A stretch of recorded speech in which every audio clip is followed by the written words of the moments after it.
So my videographer just asked what wholesaling is and explained it like I would to somebody totally new. So wholesaling is basically where you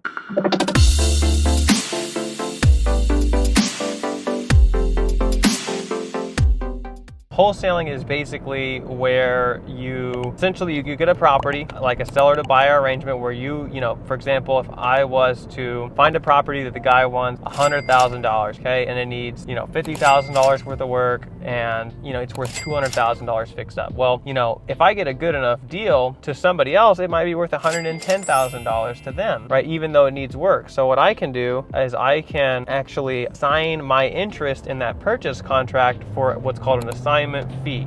So I'm selling the rights to close on the property for a fee, okay? And so in that case, if say, my videographer came along and was like, hey, I want to buy this house from you for 110, I'd write up what's called an assignment contract, and I would assign my right to them for a $10,000 fee. So then when we go to close, for the seller, it's all the same, but for the buyer, I don't actually have to close. The person I assigned it to basically steps into my shoes at the closing table. They bring their money to close, their cash to close, and they pay 110, the seller gets 100, I get 10,000, and you get rewarded for finding a great deal. And so that is what wholesaling is in essence. It is a deal finding business, okay, where you're finding great deals by spending money on marketing, by being a really good negotiator and solving problems for people that were typically listing their house on the market is not the best fit for them. It doesn't really make sense. And so that's what we're out here doing, is solving problems and getting deals where we can then make money by selling them to investors who are going to put in the money for the renovations and then sell them to an end buyer, like a retail homeowner customer.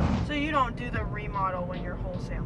No. In a wholesale transaction, we don't do any work. We never even take ownership of the property. Now, there are variants. So like me personally, I do buy houses and I do close and I do my own renovations sometimes, but there's kind of different levels. So like one thing you can do is like called a wholesale. So like in a wholesale, you'd find a great deal, you would close on it, you'd buy it, but then you do little to no work. Then you would maybe clean the property up, just clean out all the junk and list it on the MLS, okay? And that way you can sell it at a much higher price to a retail customer that doesn't need to make a profit like an investor does. So you can actually make a lot more money by doing that. Now, to do that, you need to have either cash or some kind of hard or private money to close on that transaction. But that is a great way to kind of get the best of both worlds, where you're, finding a great deal but doing very little to no work and selling it to a retail customer who can pay top dollar for that house. So guys, some of the different things you can do with, different levels of wholesaling and, with me finding off-market deals is you have a wholesale transaction where you never actually have to close. You just make the spread that you have found a great deal. You mark it up a little bit to where the numbers still work for the